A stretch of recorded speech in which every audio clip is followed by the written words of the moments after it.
जब मन की बात में बातें मैं बताता हूँ, तो उसे देश के हर कोने से जो लोग मुझे अपनी बातें भेजते हैं, आपको तो शायद मैं बहुत कम कह पाता हूँ, लेकिन मुझे तो एक भरपूर खजाना मिल जाता है। चाहे ईमेल पर हो, टेलीफोन पे हो, माईगोव पर हो, नरेंद्र मोदी ऐप पर हो, इतनी बातें मेरे तक पहुँचती हैं। अधिकतम तो मुझे प्रेरणा देने वाली होती हैं। बहुत सारी सरकार में सुधार के लिए होती हैं। कहीं व्यक्तिगत शिकायत भी होती है, तो कहीं सामूहिक समस्या पर ध्यान आकर्षित किया जाता है। और मैं तो महीने में एक बार आधा घंटा आपका लेता हूँ, लेकिन लोग तीसों दिन मन की बात के अपनी बातें पहुंचाते हैं। और उसका परिणाम ये आया है कि सरकार में भी संवेदनशीलता, समाज के दूर दूर कैसी कैसी शक्तियां पड़ी हैं, उस पर उसका ध्यान जाना, ये सहज अनुभव आ रहा है। और इसलिए मन की बात की 3 साल की यात्रा देशवासियों की भावनाओं की अनुभूति की यात्रा है। और शायद इतने कम समय में देश के सामान्य मानवी के भावों को जानने समझने का जो मुझे अवसर मिला है, और इसके लिए मैं देशवासियों का बहुत आभारी हूँ। भारत में मैंने हमेशा आचार्य विनोबा भावे की उस बात को याद रखा है। आचार्य विनोबा भावे हमेशा कहते थे, असरकारी असरकारी। मैंने भी मन की बात को इस देश के जन को केंद्र में रखने का प्रयास किया है। राजनीति के रंग से उसको दूर रखा है। तत्कालीन जो गर्मी होती है, आक्रोश होता है, उसमें भी बह जाने के बजाय एक स्थिर मन से आपके साथ जुड़े रहने का प्रयास किया है। मैं जरूर मानता हूं, अब 3 साल के बाद social scientist, universities, research scholar, media experts जरूर उसका एनालिसिस करेंगे, प्लस माइनस हर चीज को उजागर करेंगे। और मुझे विश्वास है कि ये विचार विमर्श भविष्य की मन की बात के लिए भी अधिक उपयोगी होगा। उसमें नई चेतना, नई ऊर्जा मिलेगी। और मैंने जब एक बार मन की बात में कही थी कि हमें भोजन करते समय चिंता करनी चाहिए कि जितनी जरूरत है उतना ही लें, हम उसको बर्बाद न करें।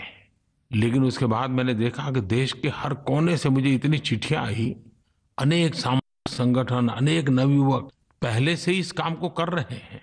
जो अन्न थाली में छोड़ दिया जाता है, उसको इकट्ठा करके उसका सदुपयोग कैसे हो, इस पर काम करने वाले इतने लोग मेरे ध्यान में आए। मेरे मन को इतना बड़ा संतोष हुआ, इतना आनंद हुआ। एक बार मैंने मन की बात में महाराष्ट्र के एक रिटायर्ड टीचर श्रीमान चंद्रकांत कुलकर्णी की बात कही थी, जो अपने पेंशन में से 16,000 रुपये का पेंशन मिलता था, उसमें से 5,000 रुपया वो 51 पोस्ट डेटेड चेक दे करके स्वच्छता के लिए उन्होंने दान दिया था। और उसके बाद तो मैंने देखा कि स्वच्छता के लिए इस प्रकार के काम करने के लिए कितने लोग आगे आए।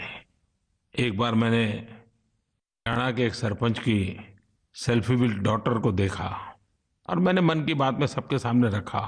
देखते ही देखते न सिर्फ भारत, पूरे विश्व में सेल्फी विद डॉटर एक बड़ा अभियान चल पड़ा। ये सिर्फ सोशल मीडिया का मुद्दा नहीं है। हर बेटी को नया आत्मविश्वास, नया गर्व पैदा करने वाली ये घटना बन गई। हर माँ बाप को लगने लगा कि मैं अपनी बेटी के साथ सेल्फी लूं। हर बेटी को लगने लगा कि मेरा कोई महात्मा है, मेरा कोई महत्व है। पिछले दिनों मैं भारत सरकार के टूरिज्म डिपार्टमेंट के साथ बैठा था। मैंने जब टूर पर जाने वाले लोगों से कहा था कि आप इनक्रेडिबल इंडिया पर जहां भी जाएं वहां की फोटो भेजिए, लाखों तस्वीरें भारत के हर कोने की एक प्रकार से क्षेत्र में काम करने वालों के एक बहुत बड़ी अमानत बन गई। छोटी सी घटना कितना बड़ा आंदोलन खड़ा कर देती है, ये मन की बात में मैंने अनुभव किया है। आज मन कर गया, क्योंकि जब सोच रहा था 3 साल हो गए, तो पिछले 3 साल की कई घटनाएं मेरे मंदिर में छा गई। देश सही दिशा में जाने के लिए हर पल अग्रसर है। देश का हर नागरिक दूसरे की भलाई के लिए, समाज की अच्छाई के लिए, देश की प्रगति के लिए कुछ न कुछ कर चाहता है। ये मेरे 3 साल के मन की बात के अभियान में मैंने देशवासियों से जाना है, समझा है, सीखा है। पूरे देश के लिए ये सबसे बड़ी पूंजी होती है, बहुत बड़ी ताकत होती है। मैं हृदय से देशवासियों को नमन करता हूं। मैंने एक बार मन की बात में खादी के विषय में चर्चा की थी, और खादी एक वस्त्र नहीं, एक विचार है। और मैंने देखा कि इन दिनों खादी के प्रति रुचि बढ़ी है। और मैंने स्वाभाविक रूप से कहा था कि मैं कोई खादीधारी बनने के लिए नहीं कह रहा हूं, लेकिन भांति भांति के फैब्रिक होते हैं, तो एक खादी हो, घर में चादर हो, रुमाल हो, कर्टेन हो। अनुभव ये आया है कि युवा पीढ़ी में खादी का आकर्षण बढ़ गया है, खादी की बिक्री बढ़ी है, और उसके कारण गरीब के घर में सीधा सीधा रोजगारी का संबंध जुड़ गया है। 2 अक्टूबर से खादी में डिस्काउंट दिया जाता है, काफी छूट रियायत मिलती है। मैं फिर एक बार आग्रह करूंगा, खादी का जो अभियान चला है उसको हम और आगे चलाएं और बढ़ाएं। खादी खरीद करके गरीब के घर में दिवाली का दिया जाए, इस भाव को लेकर के हम काम करें। हमारे देश के गरीब को इस कार्य से एक ताकत मिलेगी और हमें करना चाहिए। खादी के प्रति रुचि बढ़ने के कारण खादी क्षेत्र में काम करने वालों में, भारत सरकार में खादी से संबंधित लोगों में एक नए तरीके से सोचने का उत्साह भी बढ़ा है। नई टेक्नोलॉजी कैसे लाएं, उत्पादन क्षमता कैसे बढ़ाएं, सोलार हथकरघे कैसे ले आएं, पुरानी जो विरासत थी, जो बिल्कुल ही 20-20, 25-25, 30-30 साल से बंद पड़ी थी, उसको पुनर्जीवित कैसे किया जाए। उत्तर प्रदेश में वाराणसी में अब सेवापुरी का खादी आश्रम 26 साल से बंद पड़ा था, लेकिन आज पुनर्जीवित हो गया। अनेक प्रकार की प्रवृत्तियों को जोड़ा गया, अनेक लोगों को रोजगार के नए अवसर पैदा किए।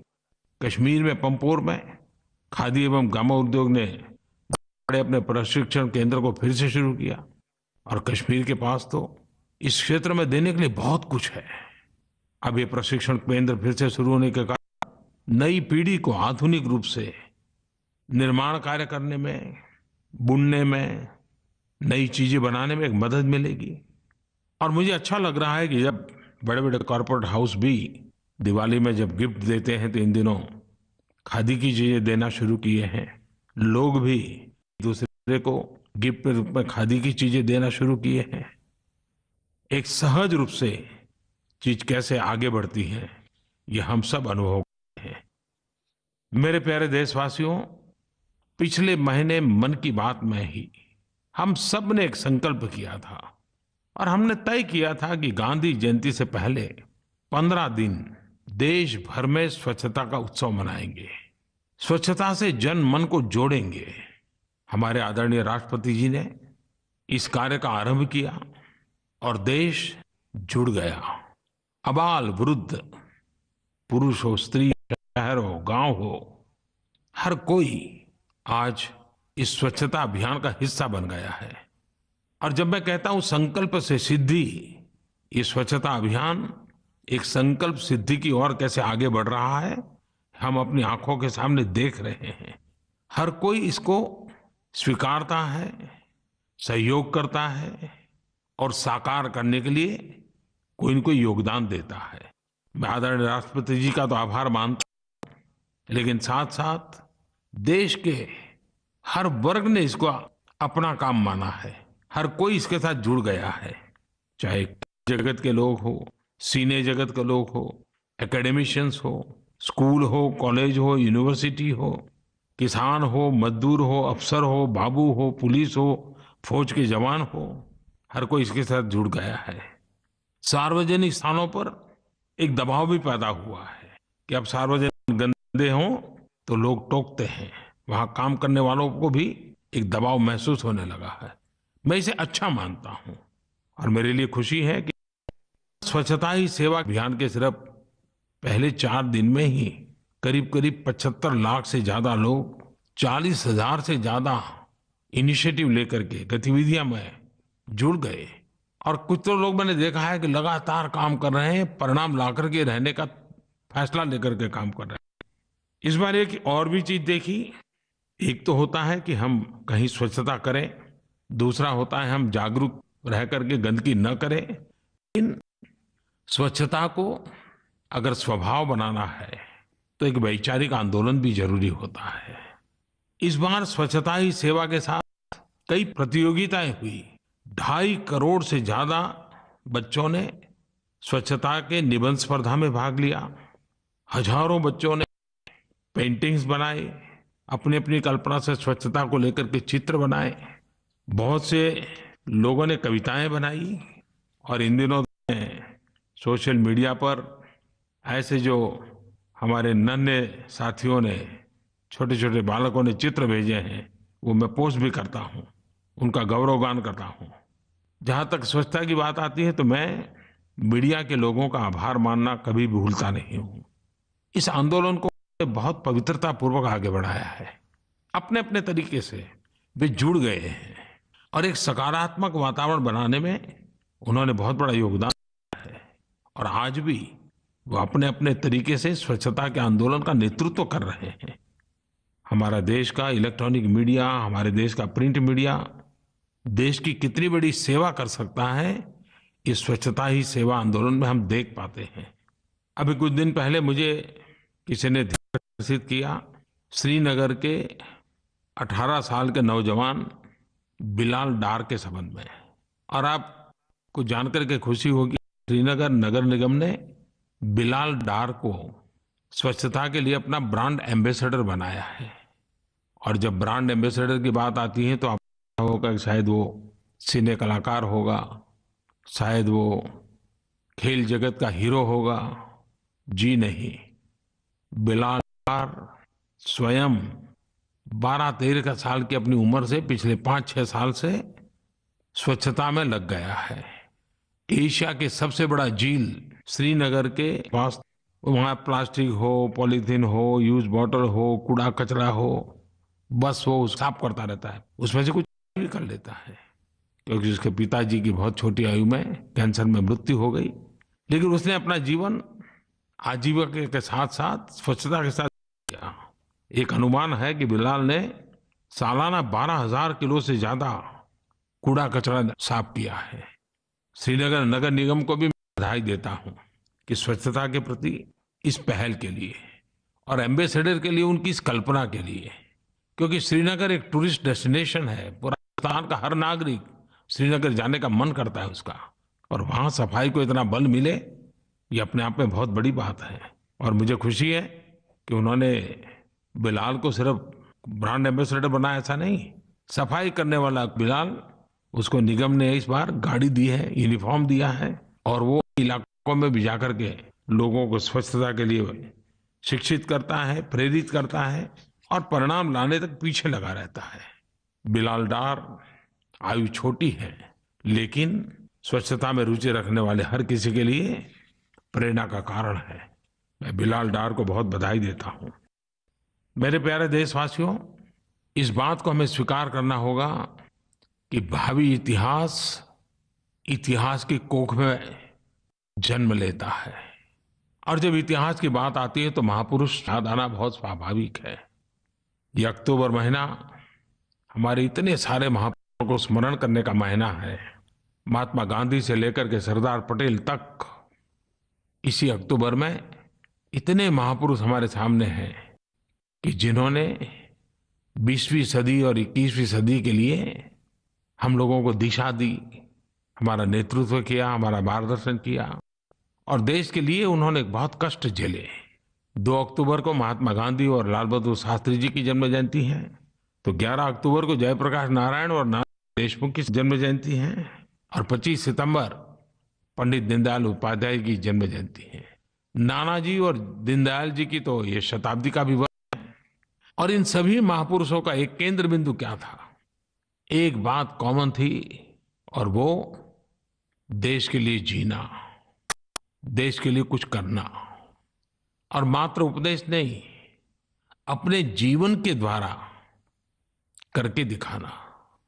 गांधी जी, जयप्रकाश जी, दीनदयाल जी, ये ऐसे महापुरुष हैं जो सत्ता के गलियारों से कोसों दूर रहे, लेकिन जनजीवन के साथ पल पल जीते रहे, जूझते रहे और सर्वजन हिताय सर्वजन सुखाय कुछ न कुछ करते रहे।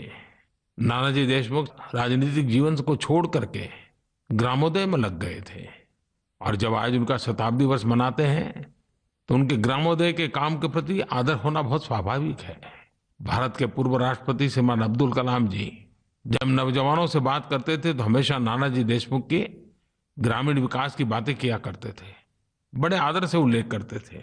और वो स्वयं भी नानाजी के इस काम को देखने के लिए गाँव में गए थे। दीनदयाल उपाध्याय जी जैसे महात्मा गांधी समाज के आखिरी छोर में बैठे हुए इंसान की बात करते थे, दीनदयाल जी भी समाज के आखिरी छोर पर बैठे हुए गरीब, पीड़ित, शोषित, वंचित की ही और उसके जीवन में बदलाव लाने की, शिक्षा के द्वारा, रोजगार के द्वारा किस प्रकार से बदलाव लाया जाए, इसकी चर्चा करते थे। इन सभी महापुरुषों को स्मरण करना ये उनके प्रति उपकार नहीं है, ये इन महापुरुषों का स्मरण इसलिए करते हैं कि हमें आगे का रास्ता मिलता रहे, आगे की दिशा मिलती रहे।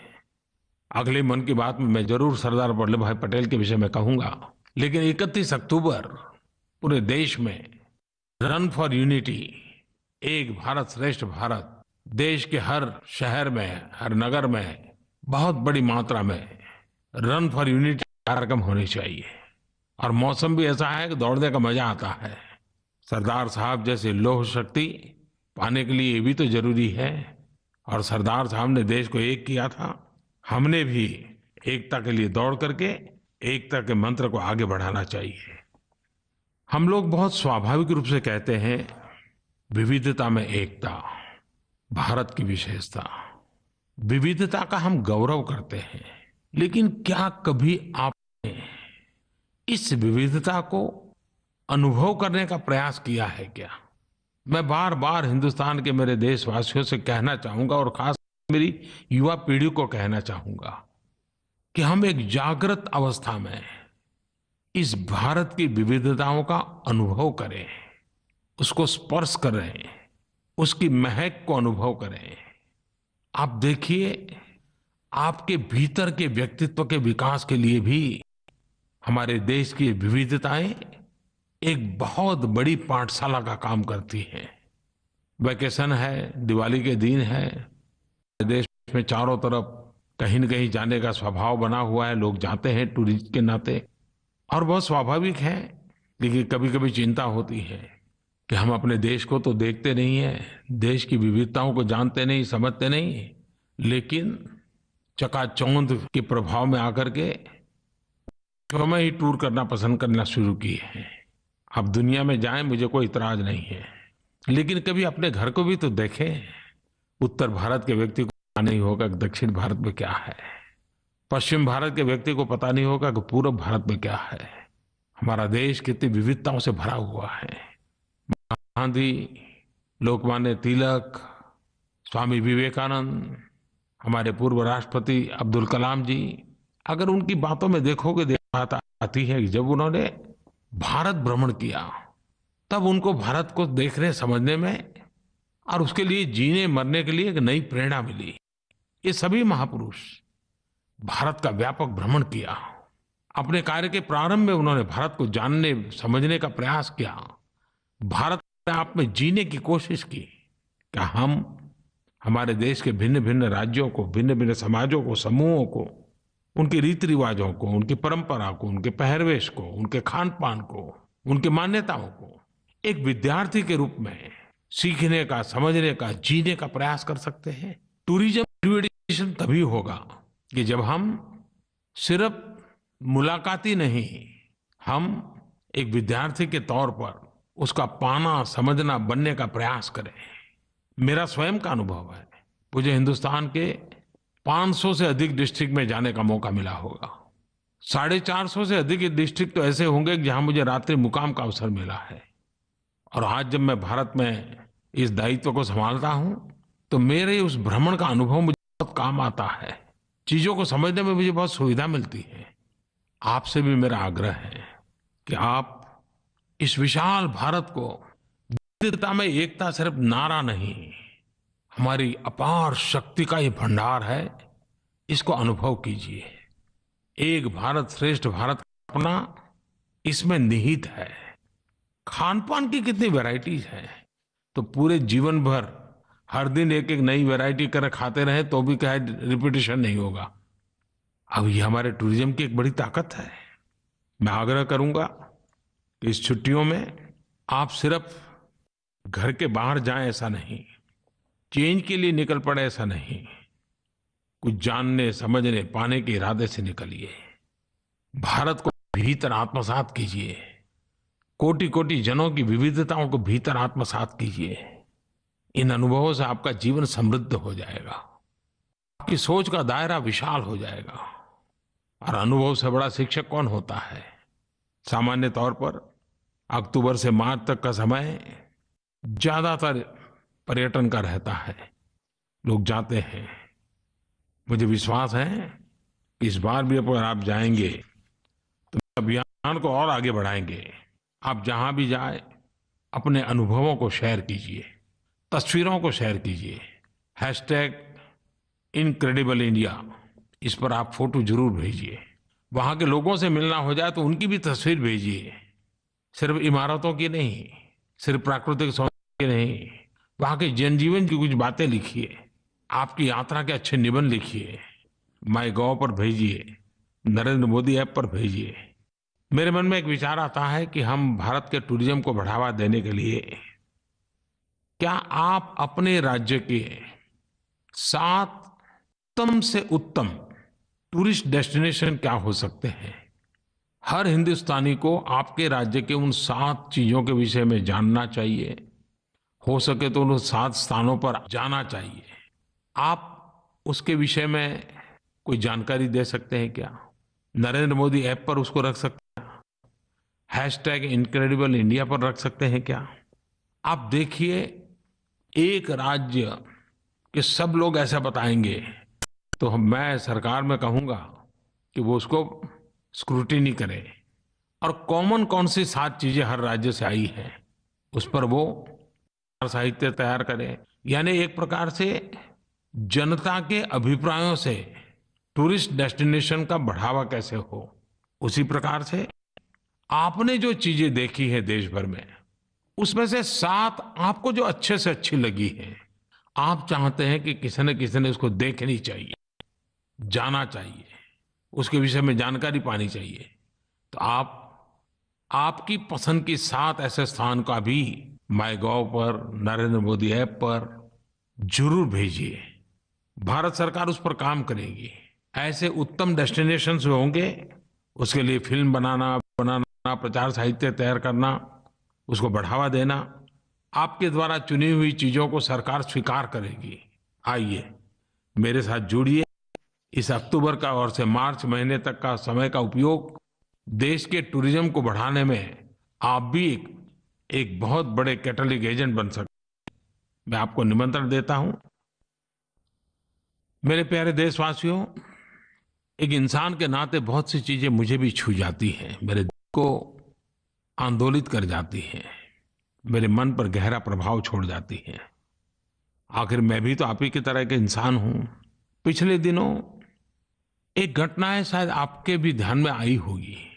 महिला शक्ति और देशभक्ति की अनूठी मिसाल हमने देशवासियों ने देखी है।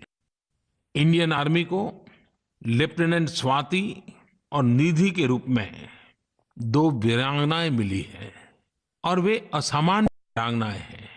असामान्य इसलिए हैं कि स्वाति और निधि मां भारती की सेवा करते करते उनके पति शहीद हो गए थे।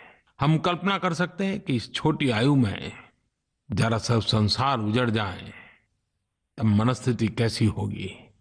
लेकिन शहीद कर्नल संतोष महादिक की पत्नी स्वाति महादिक इस कठिन परिस्थितियों का मुकाबला करते हुए उसने मन में ठान ली और वे भारत की सेना में भर्ती हो गई। 11 महीने तक उसने कड़ी मेहनत करके प्रशिक्षण हासिल किया। अपने पति के सपनों को पूरा करने के लिए उसने अपनी जिंदगी झोंक दी। उसी प्रकार से निधि दुबे, उनके पति मुकेश दुबे सेना में नायक का काम करते थे और मातृभूमि के लिए शहीद हो गए। तो उनकी पत्नी निधि ने मन में ठान ली और वह भी सेना में भर्ती हो गई। हर देशवासी को हमारी इस मातृशक्ति पे, हमारी इन वीरांगनाओं के प्रति आदर होना बहुत स्वाभाविक है। मैं इन दोनों बहनों को हृदय से बहुत बहुत बधाई देता हूँ। उन्होंने देश के कोटि-कोटि जनों के लिए एक नई प्रेरणा, एक नई चेतना जगाई है। उन दोनों बहनों को बहुत बहुत बधाई। मेरे प्यारे देशवासियों, नवरात्रि का उत्सव और दिवाली के बीच हमारे देश की युवा पीढ़ी के लिए एक बहुत बड़ा अवसर भी है। फीफा 17 का वर्ल्ड कप हमारे यहाँ हो रहा है। मुझे विश्वास है कि चारों तरफ फुटबॉल की गूंज सुनाई देगी। हर पीढ़ी को फुटबॉल में रुचि बढ़ेगी। हिंदुस्तान के कोई स्कूल कॉलेज का मैदान ऐसा न हो कि जहाँ पर हमारे नौजवान नजर न आए। आइए, पूरा विश्व जब भारत की धरती पर खेलने के लिए आ रहा है, हम भी खेल को अपने जीवन का हिस्सा बनाएं। मेरे प्यारे देशवासियों, नवरात्रि का पर्व चल रहा है। माँ दुर्गा की पूजा का अवसर है। पूरा माहौल पावन पवित्र सुगंध से व्याप्त है। चारों तरफ एक आध्यात्मिकता का वातावरण, उत्सव का वातावरण, भक्ति का वातावरण, और ये सब कुछ शक्ति की साधना का पर्व माना जाता है। शारदीय नवरात्रि के रूप में जाना जाता है और यहीं से शरद ऋतु का आरंभ होता है। नवरात्रि के इस पावन पर्व पर मैं देशवासियों को अनेक शुभकामनाएं देता हूं और मां शक्ति से प्रार्थना करता हूं कि देश के सामान्य मानवी के जीवन की आशा आकांक्षाओं को पूर्ण करने के लिए हमारा देश नई ऊंचाइयों को प्राप्त करे। हर चुनौतियों का सामना करने का सामर्थ्य देश को आए, देश तेज गति से आगे बढ़े और 2022 भारत की आजादी के 75 साल, आजादी के दीवानों के सपनों को पूरा करने का प्रयास, 125 करोड़ देशवासियों का संकल्प, अथाग मेहनत, अथाग पुरुषार्थ और संकल्प को साकार करने के लिए 5 साल का रोड मैप बना करके हम चल पड़े। मां शक्ति हमें आशीर्वाद दे। आप सबको बहुत बहुत शुभकामनाएं।